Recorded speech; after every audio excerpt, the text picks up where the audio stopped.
Hi friends, எல்லோருக்கும் வணக்கம். Welcome to happy taste puts.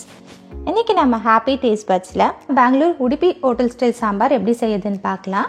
இந்த சாம்பார் பார்த்தீங்க அப்படின்னா ஒரு மசாலா அரைச்சி செய்ய போகிறோம். அண்ட் இது இட்லி தோசைக்கு இந்த டிஃபனுக்கு particularly it will be very good. வாங்க இது எப்படி செய்யுதுன்னு பார்க்கலாம். சின்ன எலுமிச்சம் சைஸ் புளி எடுத்திருக்கேன். இதை சுடு தண்ணி ஊற்றி ஊற வச்சுக்கலாம்.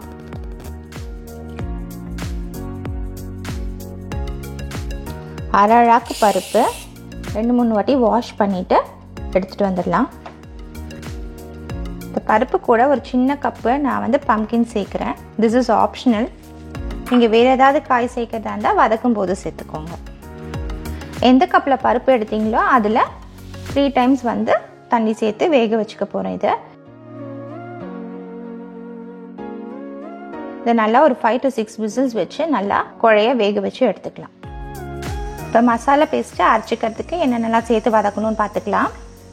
ஒரு பேனில் கொஞ்சமாக பீனட் ஆயில் சேர்த்துக்கிறேன்.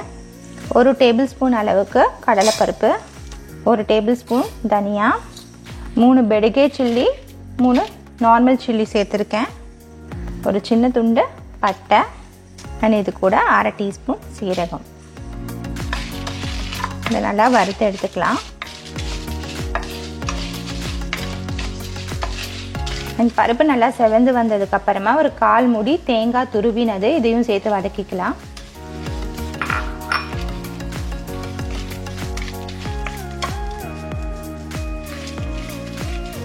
மாதிரி வதக்கி சேர்க்கும்போது உங்களுக்கு சாம்பார் சீக்கிரம் கெட்டு போகாது. தேங்காய் லேசாக வறுபட்டதும் ஃப்ளேமை ஆஃப் பண்ணிவிட்டு இது ஒரு மிக்ஸி ஜாரில் சேர்த்துக்கோங்க.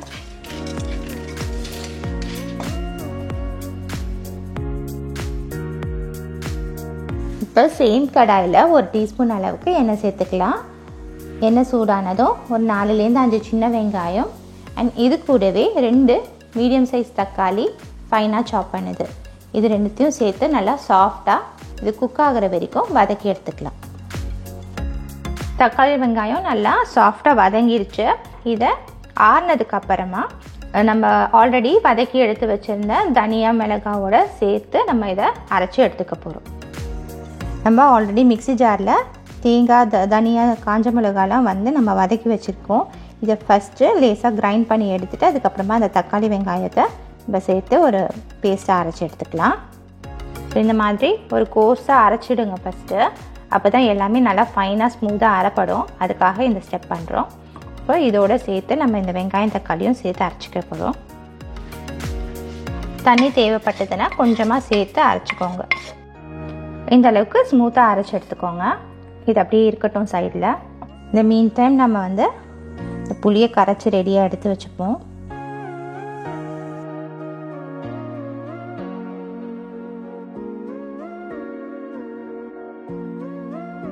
பருப்பு நல்லா வெந்துருச்சு. இது அப்படியே நல்லா மசிச்சு விட்டுக்கோங்க. ஒரு 6 விசில் விடும்போது பார்த்தீங்கன்னா இந்த அளவுக்கு நல்லா குழஞ்சி வெந்து வரும். இதுவும் அப்படியே சைடில் இருக்கட்டும். சேம் கடாயில் நல்லா ஒரு 2 டீஸ்பூன் அளவுக்கு எண்ணெய் சேர்த்துக்கலாம். எண்ணெய் சூடானதும் சும்மா கொஞ்சமாக கருவேப்பிலை, ஒரு 10-12 சின்ன வெங்காயம் நான் கட் பண்ணி எடுத்து வச்சுருக்கேன், அதை சேர்த்துப்போம்.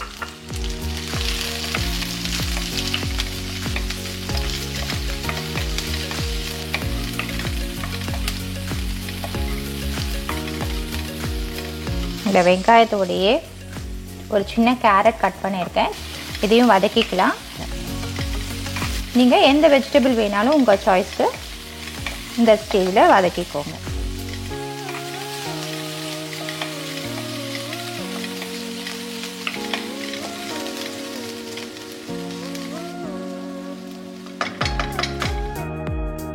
வெங்காயமும் காயும் ஓரளவுக்கு வதங்கி வந்ததுக்கு அப்புறமா நம்ம கரைச்சி எடுத்து வச்சுருந்த புளி தண்ணியை சேர்த்துக்கலாம்.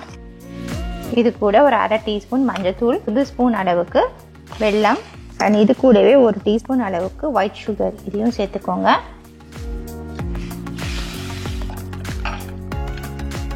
கொதிச்சு வரட்டும், ரா ஸ்மெல் போகணும். கொஞ்சமாக கூட தண்ணி சேர்த்துக்கிறேன்.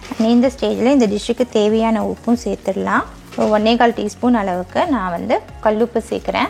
தேவைப்பட்டுச்சுன்னா லாஸ்ட்டாக நம்ம பார்த்துட்டு சேர்த்துக்கலாம்.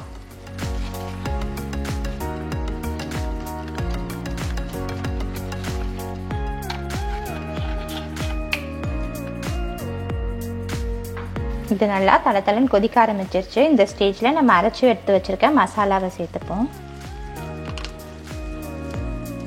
கன்சிஸ்டன்சியை அட்ஜஸ்ட் பண்ணுறதுக்கு நான் மிக்ஸி ஜார்லேயே கொஞ்சமாக தண்ணி சேர்த்துருக்கேன்.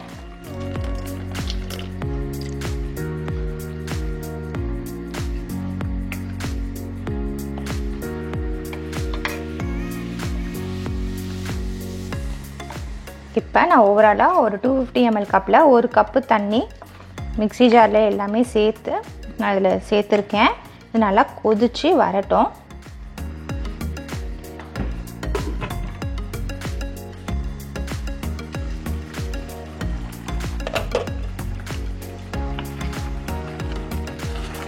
நல்லா கொதிச்சு இந்த ரா ஸ்மெல்லாம் போயிடுச்சு. ஸோ இந்த ஸ்டேஜில் நம்ம வேக வச்சு எடுத்து வச்ச பருப்பை சேர்த்துக்கலாம்.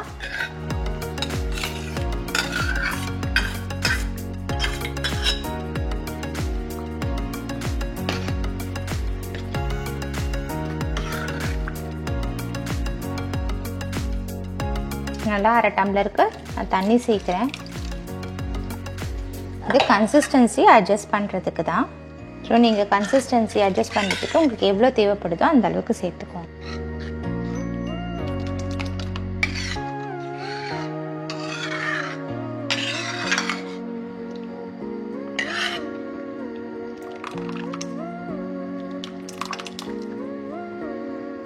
இதை மூடி போட்டு ஒரு 3 to 4 minutes நல்லா கொதி வர அளவுக்கு விட்டுடுங்க.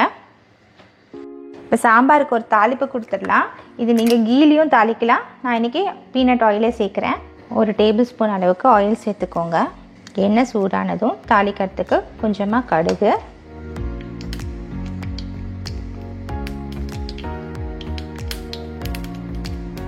ரெண்டு பச்சை மிளகாய் உடச்சி போட்டிருக்கேன், 1 கொத்து கருவேப்பிலை, 1/4 டீஸ்பூன் பெருங்காயம்.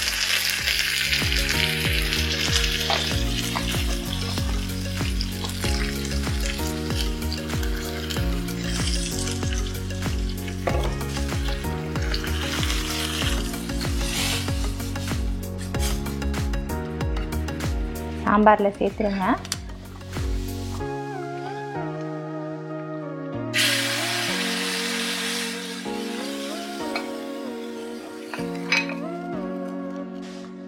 ஸோ இப்போ ஃப்ளேம் ஆஃப் பண்ணிக்கலாம். சாம்பார் ரெடி ஆகிடுச்சு. நல்லா பொடியாக நறுக்கின கொத்தமல்லி. அவ்வளோதாங்க, சாம்பார் ரெடி ஆகிடுச்சு. சாம்பார் பிளேட் பண்ணிடலாம்.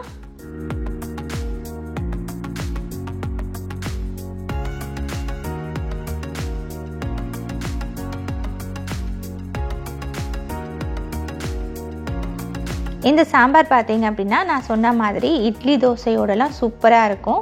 அண்ட் பொங்கலோட கூட ரொம்பவே நல்லாயிருக்கும். அதை விட ஒரு லெவல் மேலே இந்த டிப் இட்லியோடு சாப்பிடும்போது சூப்பராக இருக்கும். ஸோ நீங்களும் இதே மாதிரி ட்ரை பண்ணி பாருங்கள். ட்ரை பண்ணிவிட்டு உங்களுக்கு எப்படி பிடிச்சது அண்ட் எப்படி வந்ததுன்னு எனக்கு கமெண்ட் பாக்ஸில் சொல்லுங்கள்.